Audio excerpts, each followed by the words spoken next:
चावला अंतरिक्ष में जाने वाली पहली भारतीय मूल की महिला। इन्होंने अपने जीवन में कुल 2 बार स्पेस मिशन की उड़ान भरी। पहली उड़ान तो सफल रही, लेकिन दूसरी बार स्पेस से लौटे कुछ ऐसे स्पेस शटल में सवार एस्ट्रोनॉट्स ले आग के गोले में और फिर इतिहास के पन्नों में तब्दील कर दिया। आखिर उस दिन कोलंबिया स्पेस शटल के साथ क्या हुआ था? क्या नासा को इस दुर्घटना का अंदेशा हो गया? भयानक दुर्घटना से पहले कैसा था कल्पना चावला के सपनों का एक बिल्कुल, चलिए जाने। कल्पना चावला का जन्म 17 मार्च सन 1962 को हरियाणा के हुआ। बचपन से ही आत्मविश्वासी रही कल्पना अपने 4 भाई बहनों में सबसे छोटी थी। उन्होंने अपनी प्राथमिक शिक्षा टैगोर बालिका स्कूल से की। 1976 में पंजाब इंजीनियरिंग कॉलेज से एरोनॉटिकल इंजीनियरिंग में बैचलर की डिग्री कंप्लीट की। उस समय एरोनॉटिकल इंजीनियरिंग करने वाली वे अकेली लड़की थी। 1982 में वे अमेरिका चली गयी और वहाँ जाकर उन्होंने यूनिवर्सिटी ऑफ टेक्सास से एयरस्पेस इंजीनियरिंग में मास्टर की डिग्री प्राप्त की। अपनी मास्टर्स डिग्री के दौरान ही उनकी मुलाकात जीन पियरे हैरिसन से हुई। साल 1983 में उन्होंने हैरिसन से शादी कर ली। साल 1988 में यूनिवर्सिटी ऑफ कोलोराडो बोल्डर से एयरस्पेस इंजीनियरिंग में पीएचडी की और उसी साल उन्हें नासा के साथ काम करना शुरू किया। साल 1991 में उन्हें अमेरिका की सिटीजनशिप मिल गई और फिर दिसंबर 1994 में उन्हें अंतरिक्ष यात्री के 15वें समूह में शामिल कर लिया गया। कल्पना की काबिलियत देखते हुए नासा ने 1996 में ही अपने प्ले स्पेस मिशन के लिए उन्हें विशेषज्ञ और प्राइम रोबोटिक ऑपरेटर के रूप में नियुक्त कर लिया। 19 नवंबर 1997 को कोलंबिया स्पेस शटल ने अमेरिका के कैनेडी स्पेस सेंटर से उड़ान भरी, जिसमें कल्पना चावला सहित 6 क्रू मेंबर्स सवार थे। इस मिशन को STS-87 नाम दिया गया। इस मिशन के दौरान उन्होंने स्पेस में 15 दिन और 16 घंटे बिताए और 5 दिसंबर 1997 को ये स्पेस शटल धरती पर सफलतापूर्वक वापस भी आ गया। इसके बाद वे अंतरिक्ष में जाने वाली भारतीय मूल की पहली महिला बन गई। सन 2001 में पिछले मिशन की कामयाबी को देखते हुए नासा ने कल्पना चावला को अपने दूसरे स्पेस मिशन के लिए सिलेक्ट कर लिया। इस मिशन को STS-107 नाम दिया गया, लेकिन कोलंबिया स्पेस शटल में बार बार आ रही खराबियों को देखते हुए ये मिशन लगभग 18 बार अपनी लॉन्च डेट से आगे बढ़ता रहा। 2 साल तक स्पेस शटल की तमाम खराबियों को ठीक करने के बाद फाइनली 16 जनवरी 2003 को कोलंबिया स्पेस शटल ने फ्लोरिडा के कैनेडी स्पेस सेंटर से अपनी 28वीं और आखिरी उड़ान भरी। मिशन के दौरान 15 दिन 22 घंटे और 20 मिनट तक स्पेस में रहने के बाद 1 फरवरी 2003 को जब ये शटल धरती के वायुमंडल की तरफ बढ़ रहा था कि तभी अचानक स्पेस शटल में सवार एस्ट्रोनॉट्स को एक जोरदार झटका लगा और फिर उन्हें सांस लेने में दिक्कत होने लगी। वे कुछ समझ पाते इससे पहले ही हवा के दबाव के कारण उनकी सांसें रुक गई। ऑक्सीजन की कमी के कारण सभी क्रू मेंबर्स बेहोश हो गए। बेहोश होते ही उनके शरीर का तापमान एकाएक बढ़ गया, जिससे शरीर में मौजूद खून उबलने लगा और शटल में ब्लास्ट होने के पहले ही उनकी दर्दनाक मौत हो गई। इसके बाद शटल पर कंट्रोल ना होने और तेजी से वायुमंडलीय गैसों के अंदर आने के कारण कोलंबिया के इंटरनल स्ट्रक्चर पर बहुत ज्यादा दबाव पड़ने लगा, जिसके बाद धरती से लगभग 63 किलोमीटर दूरी पर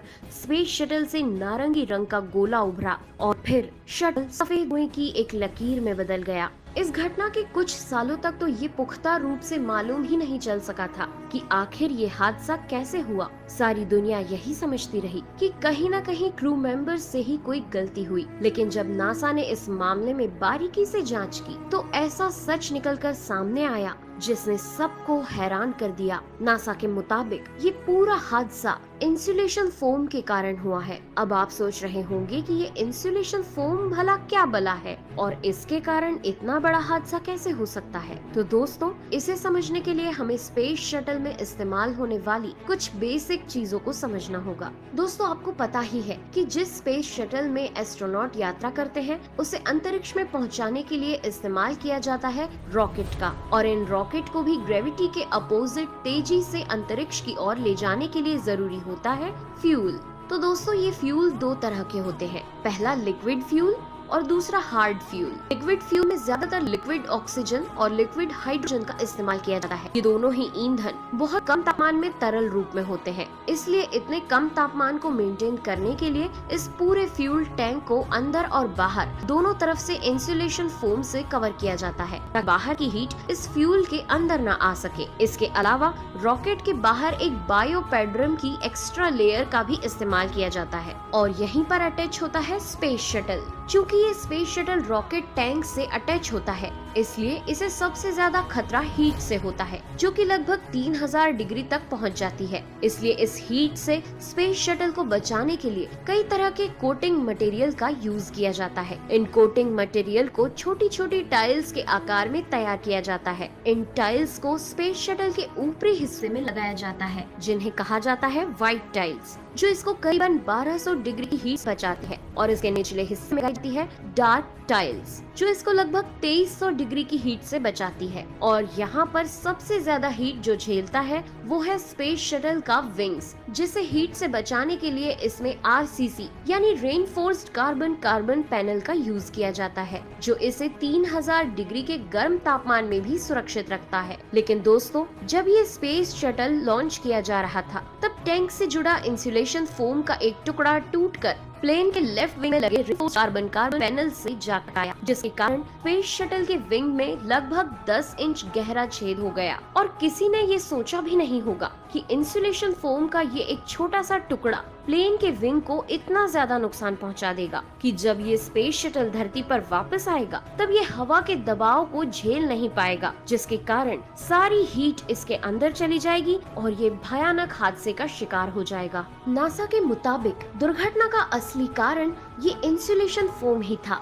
इस बात को पुख्ता करने के लिए नासा की इन्वेस्टिगेशन टीम ने कोलंबिया स्पेस शटल के विंग्स का डुप्लीकेट बनाकर उसी तरीके का एक फोम का टुकड़ा विंग पर लगभग 804 किलोमीटर प्रति घंटे की रफ्तार से बार बार फेंक कर देखा, तो पाया कि कोलंबिया स्पेस शटल की दुर्घटना होने का असली कारण लॉन्चिंग के दौरान इंसुलेशन फोम के टकराने से हुआ नुकसान ही है। इस हादसे के 10 साल बाद जनवरी 17, 2013 को कोलंबिया प्रोग्राम मैनेजर वेन हिल ने अपने एक ब्लॉग में किया कि लॉन्चिंग के दौरान इस फोम के टूटने वाली घटना को नासा की MMT यानी मिशन मैनेजमेंट टीम ने देख लिया था और नासा इस बात को के तौर पर समझ चुका था कि कोलंबिया स्पेस शटल के सभी क्रू मेंबर्स धरती पर सुरक्षित नहीं लौटेंगे। लेकिन फिर भी नासा ने ये बात अपने सभी क्रू मेंबर्स से छुपाई और उन्हें मरने के लिए छोड़ दिया। हालांकि कुछ लोगों का मानना है कि नासा ये अनुमान नहीं लगा सका कि स्पेस शटल को कितना नुकसान हुआ है।